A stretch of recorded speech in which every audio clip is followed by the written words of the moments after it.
Okay, so welcome everyone um,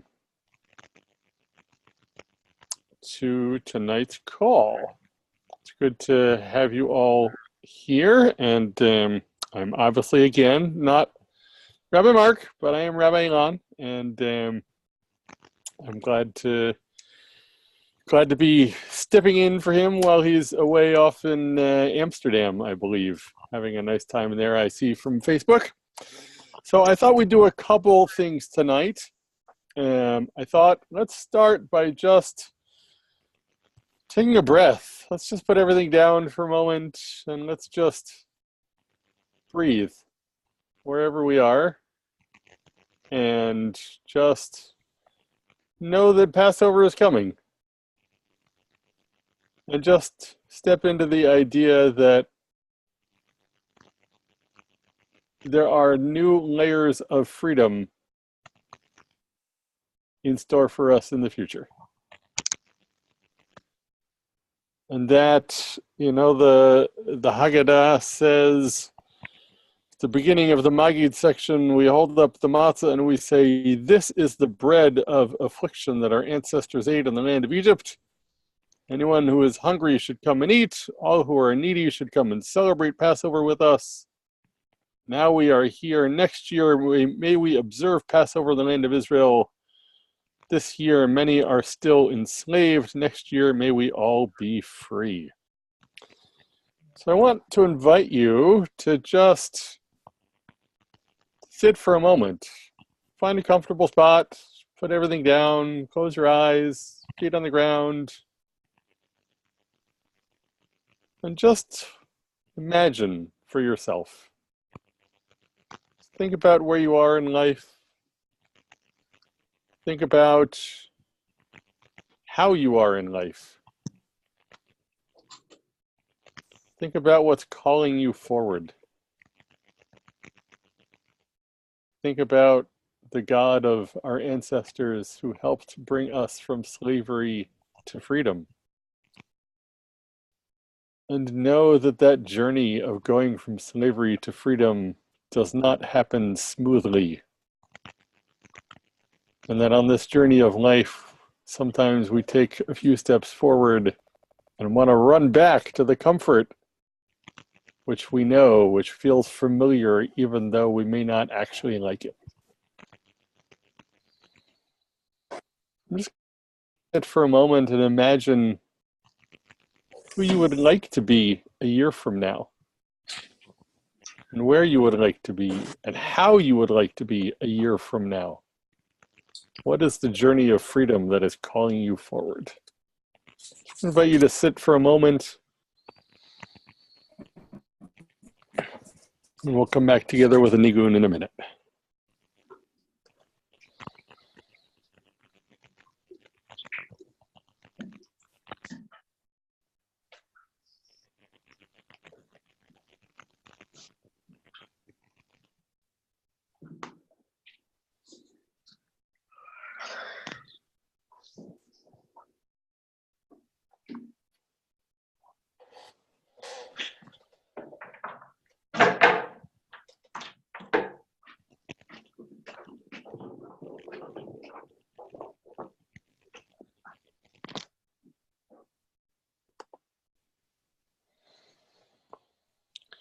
Ay, nay, na, na, na, na.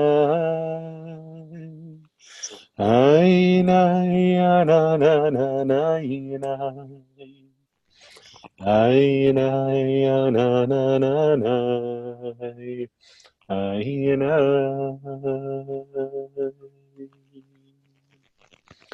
Ay, nay, na, na, na, na. Ay, nay, na, na, na, na, na. Ay, nay, na, na, na, na. Ay, na.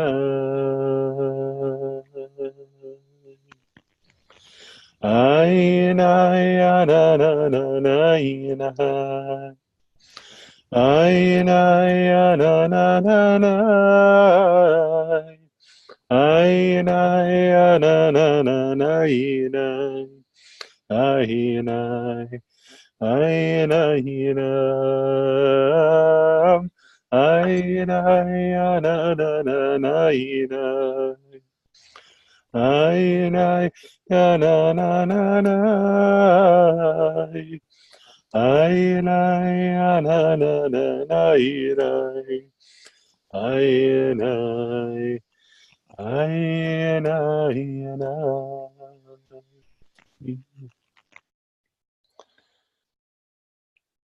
So I'm curious to ask if there's anything that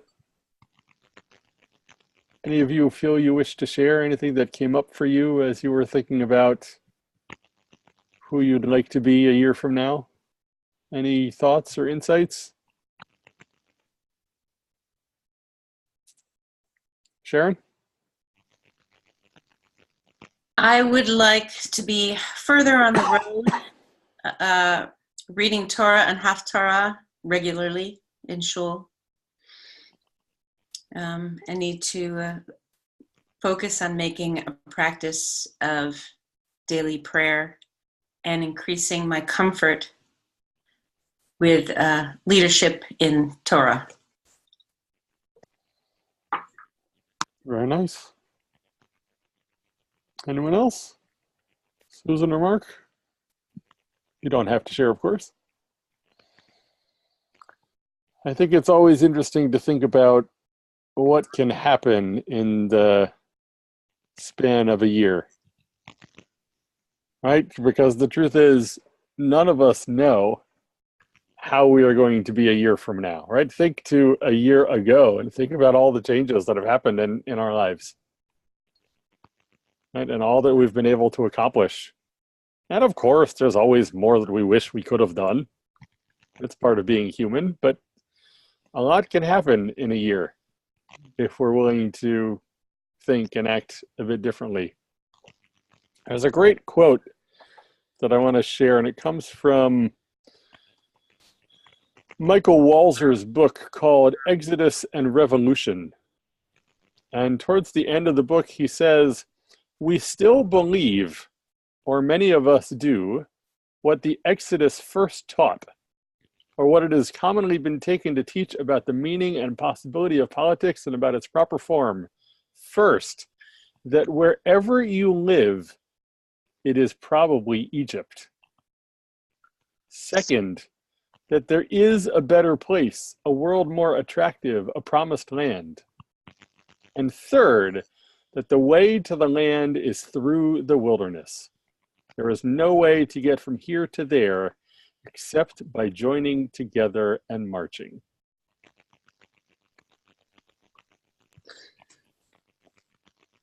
Sharon? That sounds like a reading from Mishkan Tefillah. I remember reading before Micha Mocha, or around Micha Mocha. It wouldn't surprise me if they found it and brought it in as well. Yeah. Wouldn't surprise me, and it's a beautiful quote that obviously feels very timely as we think about going into Passover. I mean, wherever we are is not the end result of where we want to be. Now, on some level, it reminds us that we can go out and we can change the world, and we can do more and have more and be more and help more and continue learning and growing ourselves to become the best us. And I think that's a wonderful thing. The flip side is, if it's always Egypt, then when do we get to feel comfortable in our own skin? Right? If it's always Egypt, then when is it Israel? Right? Promised land, when do we get to the promised land if it's always Egypt? And the answer is, it is simultaneously both Egypt and Israel inside us at the same time. Right? And I think we have these sort of conflicting tensions, perhaps. Right? That we don't ever want to say, okay, I'm done with the work. Right? I've learned enough, I've done enough, y'all can go on without me. Right? We don't ever want to say that. And at the same time, right, and one of the biggest blessings of Shabbat is to say, Dayenu, right? I've done enough for this week. Right? And I want us to hold both of those in the Pesach Seder. And sometimes I think we need a liberation from all the liberation so that we can just be ourselves and breathe together. So I see some of you nodding along. Susan, what do you think about that? How is that? Correct. I think it's correct. I think that both aspects come out. Yeah. Sharon, anything you want to add?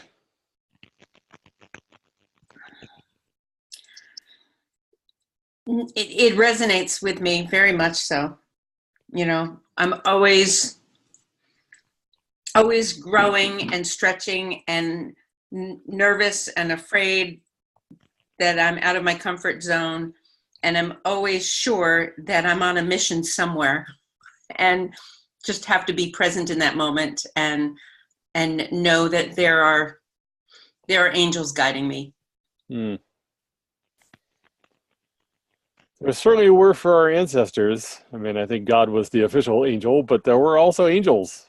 And the Torah says that there were angels that would escort them on their journeys, just as I believe there are angels escorting us on ours too. Mark, feel free to chime in if you have something you want to share, or you can just listen.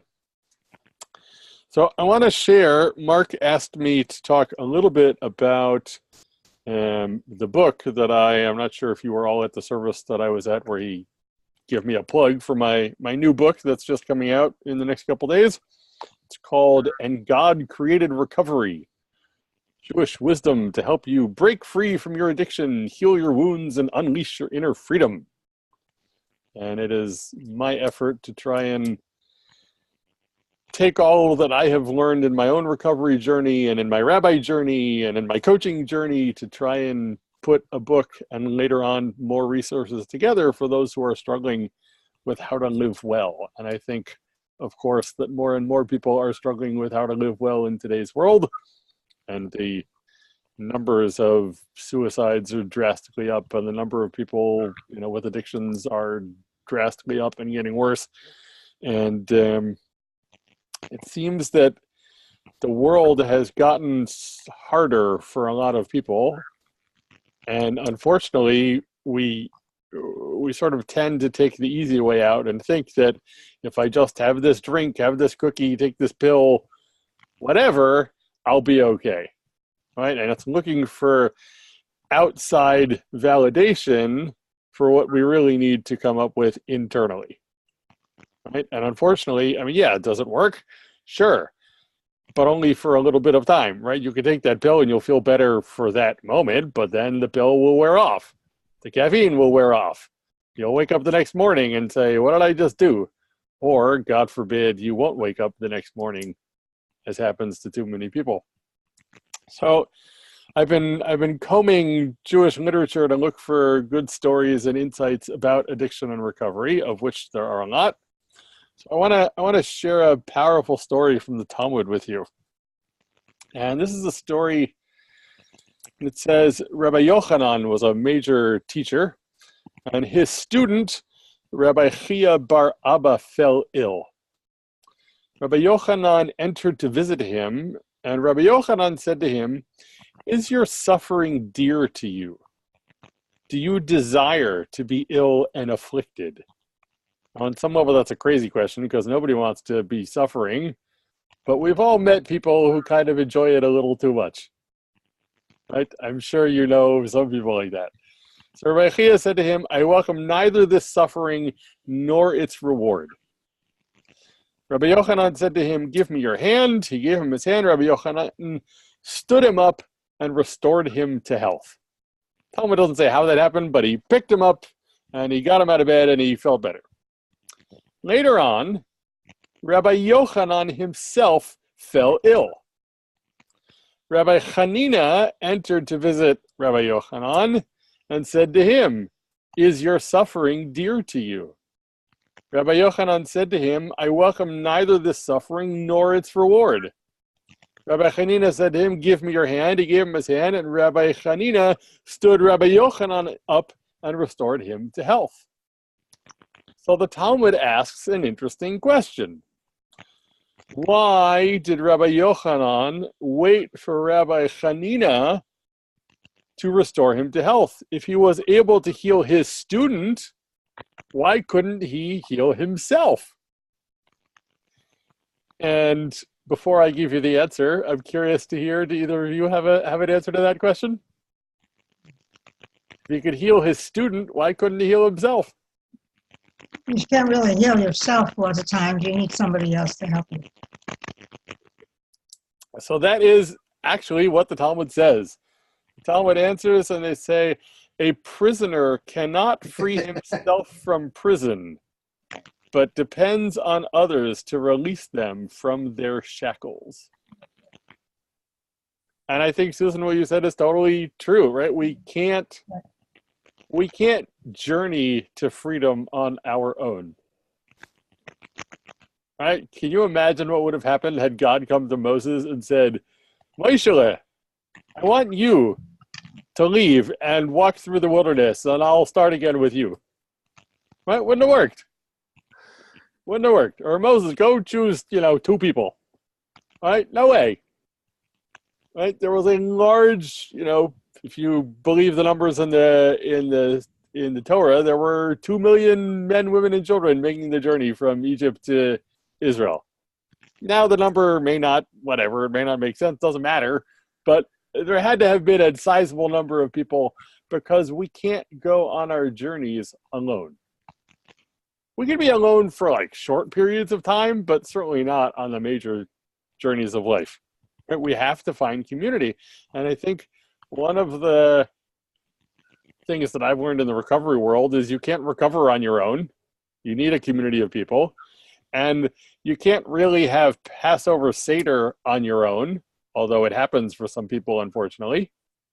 Right? The Passover Seder is designed to be a communal experience where we force ourselves to go from slavery to freedom every year.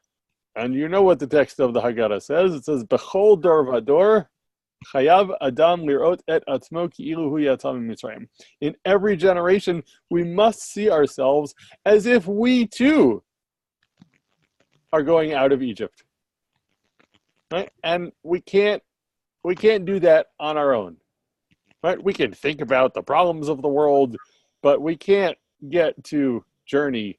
We can't get to liberation. We can't get to freedom. We can't get to wholeness on our own. We need other people to help release us from our prisons. So I think, what I'm thinking about as we get to the Seders is I'm thinking about the need for community and thinking about who am I journeying with?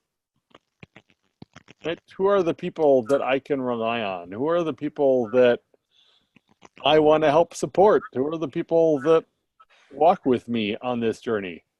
I will say I got married a year and a half ago, and of course my wonderful wife is, journeyer number 1 right beside me, and that's great. But there have to be others. And there are, thankfully. But it gives me a sort of appreciation for the other people who are in my life and the ones who are willing to be on this journey with me. And the other thing I'm thinking about is I'm thinking about the middle matzah. What do we do with the middle matzah? We break it in half.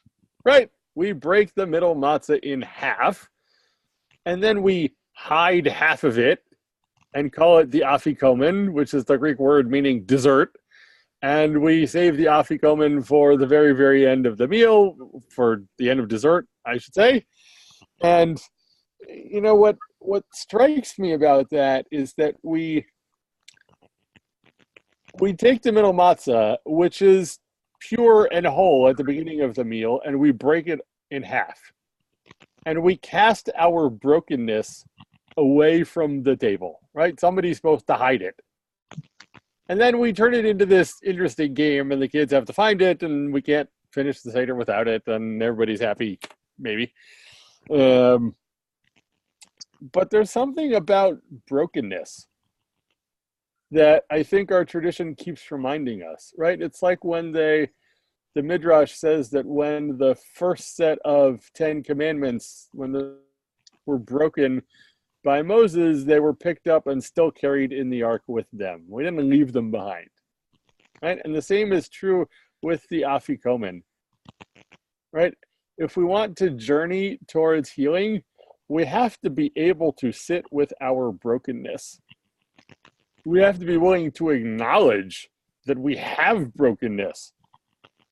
Because for so many people, we're not even willing to acknowledge that anything is imperfect. We just say, oh, I feel better when I do X, so let me do that, and that will help me numb my feelings.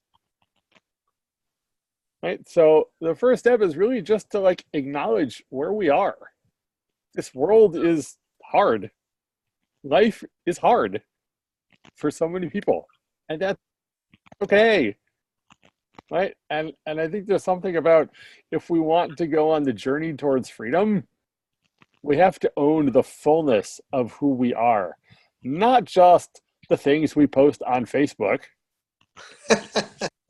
but the things we don't post on Facebook. The challenges, the struggles, the worries, the blames, the guilt. You all know what I'm talking about. We've all got it. I'm no better than anyone else at this one. I've got it too. Right? But I think the Haggadah is telling us, right, we have to really sit with our brokenness. Right? The worst part of Jewish history, perhaps, was slavery in Egypt. And we have to acknowledge that and own that and sit with that and feel what it feels like to not be able to leave. And then from that place, and then only once we've really internalized it, can we actually start the process towards freedom. And of course, as I said before, we don't do that alone. We should not think that we can do everything ourselves. We should not think that we're the most perfect at anything. We should think that we're good people, and thank God there are other people in our lives who are willing to support us and help us out too. And of course, what a gift the Passover Seder is. What a wonderful reminder it is that God has been in the freedom business for thousands of years now. And if God can work miracles for our ancestors, how much the more so can God still work miracles for us too? It doesn't mean it's going to be easy. Doesn't mean it's going to be clean.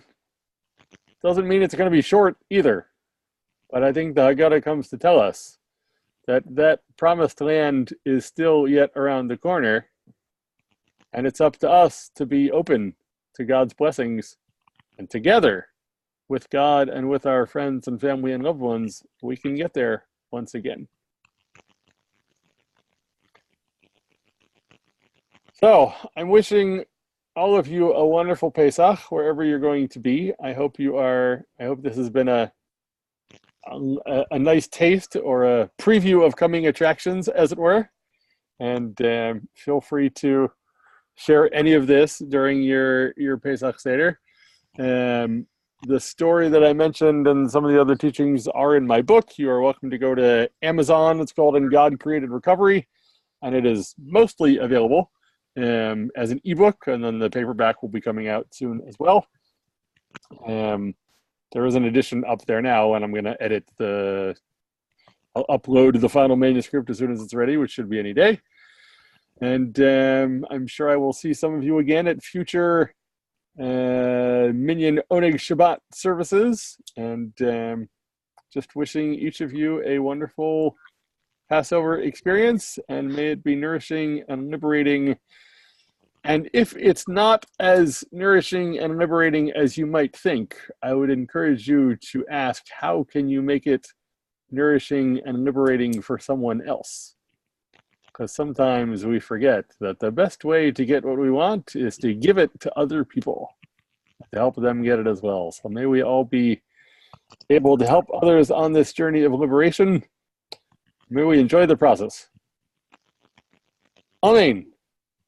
Oh, congratulations on your book, and thank you for leading tonight and for what you've shared with us. Oh, my pleasure. Thank you all for being here. Chag Sameach. Chag Sameach to each of you, and we'll do this again soon. Thank you. Thank All you. right. Be well. Happy Pesach. Anatov, you too. All right. Bye-bye. Bye.